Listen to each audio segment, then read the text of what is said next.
'cause of people not being successful is access to capital and then the relationship. TD Jake just handed over America's biggest church to his daughter. The same daughter who became a teen mom at 14. But that's not why people are talking. Producer suing Diddy mentioned Jake's name in court documents. Then a man from the 1980s came forward with accusations. Jake fired back with his own lawsuit. Between the billion-dollar deals and the near-death experience on live TV, something bigger is happening at the Potter's house. And the real story is just starting to break. Thomas Dexter. Jakes was born on June 9, 1957 in South Charleston, West Virginia. His father, Ernest Jakes Sr., ran a small janitorial business. His mother, Odith, was a teacher. They worked hard, but life was never easy. Thomas was the youngest of 3 children. Their home was in a poor black neighborhood where racism and struggle were part of everyday life. Money was tight. Opportunity was rare. But in that pressure, something powerful was forming. His parents taught him to work hard, believe in himself, and never back down. That mindset would shape everything he became later. As a boy, Thomas had a lisp so strong that most people thought he'd never become a preacher. But that's exactly what he wanted. He would preach to stuffed animals in his bedroom and trees in his backyard. He was just a kid, but the fire was already there. Some classmates laughed at him. Some adults rolled their eyes, but he kept going. They started calling him Bible Boy. He didn't care. Every day he practiced. He imitated the preachers he heard at church and worked on his speech nonstop. He didn't just want to talk. He wanted to move people. That early passion became his armor. Then everything changed.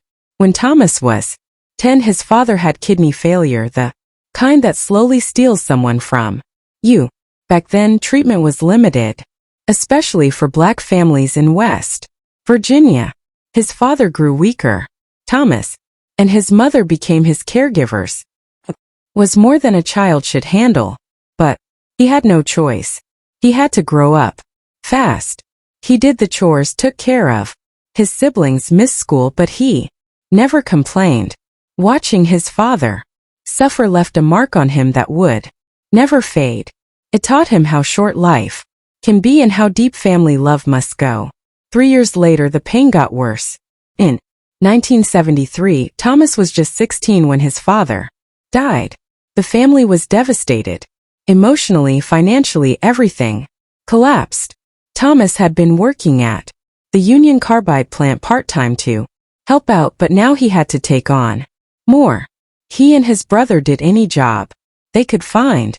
Some days they didn't know how they'd eat. But even in that darkness, Thomas didn't stop preaching. Small churches, tiny crowds, no money, just his voice, his faith, and his fire. Losing his father made him a man before he was ready, but it also pushed him closer to his calling. In 1976, at age 19, Thomas preached his first real sermon. In 1979, he was officially ordained. It was a big step for a young man who had faced so much. The lisp was still there, but it didn't matter anymore. People listened because they could feel he had lived every word he said. He wasn't just quoting scripture. He was bleeding it. He worked regular jobs during the day and preached wherever he could at night.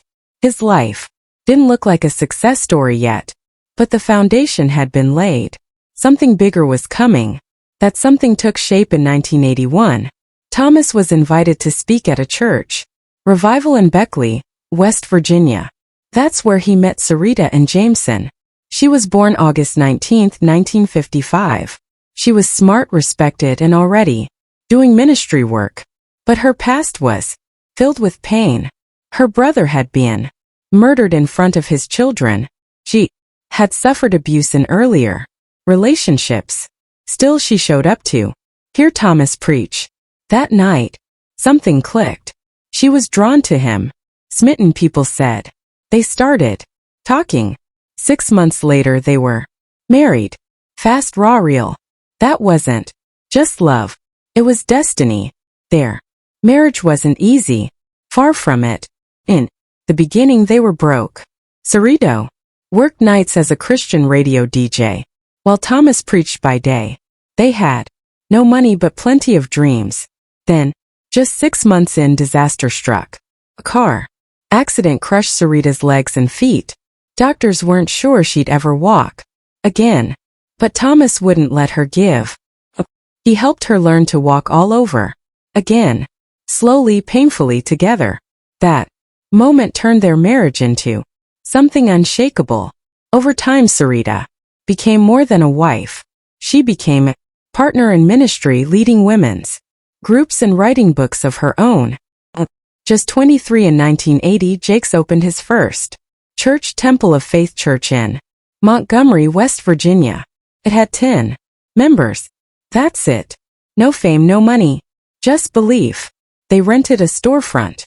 It was cold in the winter and hot in the summer. Bills piled up. Sometimes they collected empty bottles just to buy food. But the message kept spreading. From Montgomery to Smithers to South Charleston to Cross Lanes and eventually to Dallas, Texas. What started with 10 people grew into the Potter's House. Over 30,000 members in one of the biggest churches in America. All because he didn't quit. While building that first church, Thomas still had to work. He clocked in at the Union Carbide chemical plant. Dangerous work. Welding chemicals, mining fumes, long hours, then straight to the pulpit. No rest, no breaks, just hustle. In 1982, the plant shut down. Jake lost his job. Things got worse.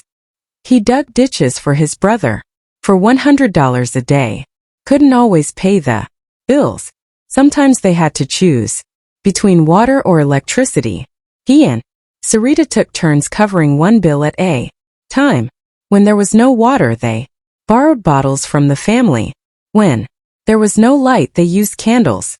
But the preaching never stopped. In 1982, at just 25 years old, T.D. Jake took over a tiny church in Smithers, West Virginia. It was called Greater Emmanuel Temple of Faith, and it had only 10